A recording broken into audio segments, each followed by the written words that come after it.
káàbọ̀ padà gbogbo èèyàn ara lé dókítà ẹ sọ fún mi nínú fídíò yín tí mo wò ẹ ń kọrin ẹ kọ́ àwọn ọmọ kéékèèké jọ mo dẹ̀ rí pé most of the people like 95% of the people tó wà nínú fídíò yẹn no dress dáadáa gbogbo èèyàn ara lé Òrìṣàfẹ́mi wà nú ẹ̀. Òrìṣàfẹ́mi ló bá rí bọ̀dà Fẹ́mi gbogbo èèyàn ara lé lọ́ba wọ súùtù pẹ̀lú bọ́tà mo ní is my eyes doing bla bla bla ẹ jẹ́ kí n mọ̀ adé ìrántí wípé níbo ni Diblo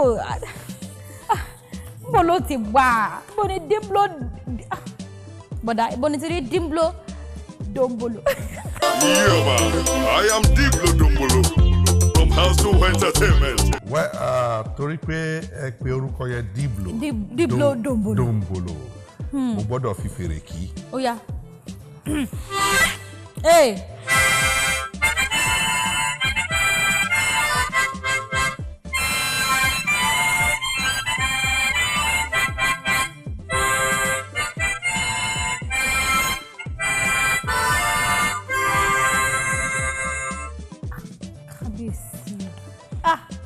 Tótó ìbàrẹ̀, tótó ìbàrẹ̀, òyégéyégé Ọlọ́run kìkìdá agbára, tótó ìbàrẹ̀. Kí ló fà tótó nínú fẹ́rìn tán fẹ̀rìn lẹ́ẹ̀kan? Nǹkan tó fà tótó ni wípé àgbàlagbà wọ́n ń ṣọmọdé o, wọ́n dẹ̀ mú fẹ́rìn yẹn, wọ́n dẹ̀ fẹ́rìn.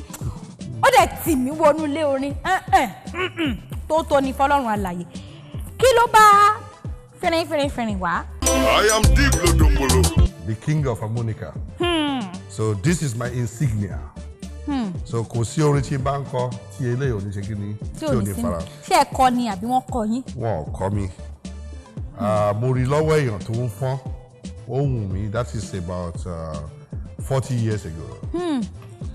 Èmi náà wá ní kí àwọn òbí mi kí wọ́n ra rú ẹ̀ fún mi wọ́n dẹ̀ rà fún mi ìgbà yẹn mi ò mọ̀ pọ́jọ́ kan ó máa wúlò mo wá ṣe kí ni mo bẹ̀rẹ̀ sí ikọ̀ ó bómi lẹ́nu ṣùgbọ́n over time I mastered it. So nígbà yẹn kò máa ń play ẹ̀ nínú ilé ẹ̀ fi máa ń ṣeré. nínú ilé ní school mo fi ṣeré ó tán ṣùgbọ́n ní oṣù méje sẹ́yìn mo ní ilé iṣẹ́ tá a pè ní House to Entertainment Industry. Okay. Mo dá sílẹ̀ nítorí pé mo rí pé owó tó wà ní entertainment tó ju ti oil and gas lọ. Mo rí pé intellectual properties làwọn nǹkan tó bá mọ́ entertainment of media lọ. Tẹ́ bá ti ṣe lẹ́ẹ̀kan kọ́ńkọ́ máa ra zeros ẹ̀kan máa reproduce ni. Mo dẹ̀ rí pé ẹni tó bá fẹ́ immortalize ara ẹ̀ kó fohùn sílẹ̀ tí ó fẹ́ gbà ní iyẹ̀ àìnípẹ̀kun kọ́mọ àtọrọmọdọ́mọ ó gbọ́dọ̀ express ara ẹ̀ both audio and visual.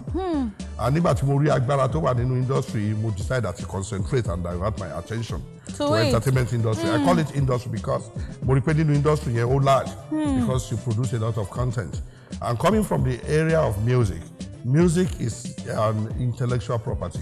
And moderately, it does not belong to the realm of the rebellious. But as it is now, the bá wo gbogbo èèyàn ti consign music to the realm of the rebellious because àwọn èèyàn tó ṣóṣí apart from pé wọ́n ṣe pé wọ́n lówó ìwà bíi jàgídíjàgan ìwà ká kun orí ká gbé yẹrí sétí ká tatu ọwọ́ èèyàn ò ní ìdàtí rebrand kó tún ra ẹ̀dá kó tó mọ̀ pé olórin ni ṣe bẹ́ẹ̀ yìí ni mo ń gbórí tẹ́ǹkọ́ tí mo ń gbọ́ ohun yín tó dàbí ti Nightingale.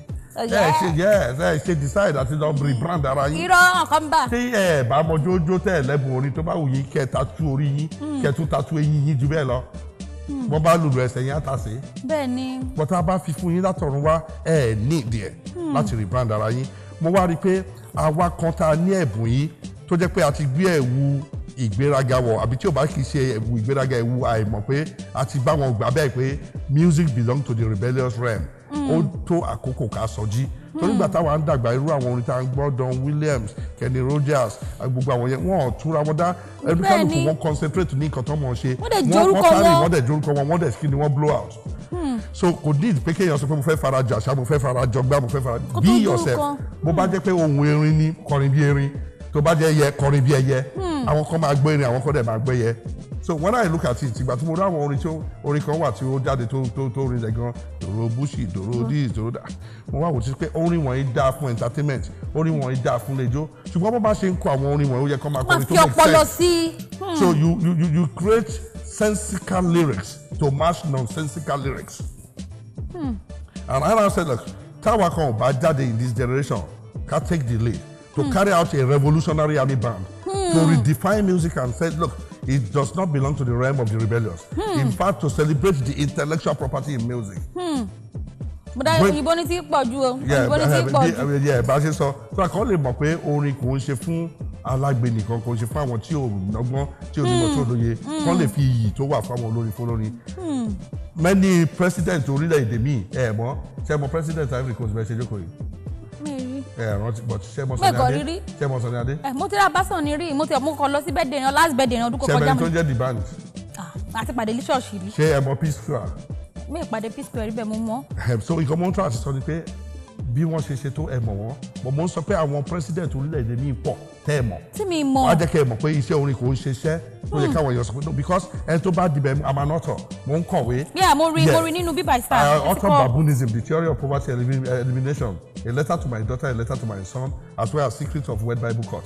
What I'm saying is that ibi tí àwọn ìwé yẹn dé tó máa dé lọ́gọ́rùn-ún ọdún, orin mi ti débẹ̀ ní ọjọ́ kan.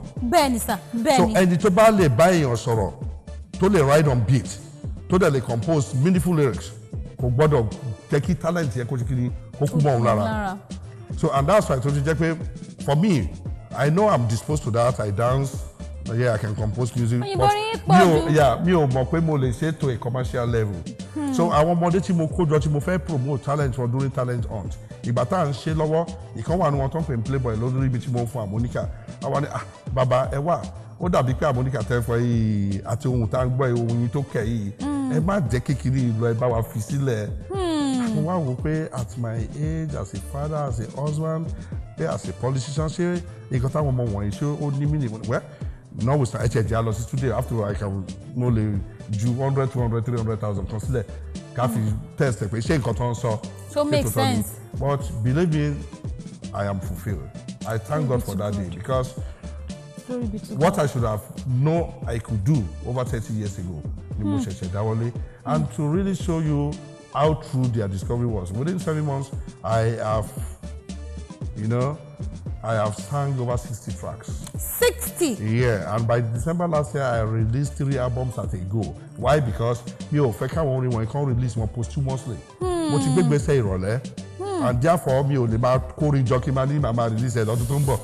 No. Ẹ dá sílẹ̀ fún gbogbo àwọn aráyé. Fún gbádùn wọn, for stand easy. To comfort people, to pass through agiju ilé ayé. So tẹ́ bá wo bí ọ̀rọ̀ yẹn ṣe rí àwọn albums yẹn náà la fún mi. Olúwa lọ́wọ́ mi, mo ní Dimblodumble, mo ní Ire. Èmi dẹ̀ bẹ̀rẹ̀ sí become a shining example pé wá ẹ dress well. Ẹ change lyrics yín sí evergreen, lyrics. And when you see the way it is, our first job was Dibobo. I come up with the coinage Dibobo pé ẹni bá díbọ́, ó dìbọ̀bọ̀. What's the meaning of Dibo? Dibo means to disobey. Understand? Láti pretend.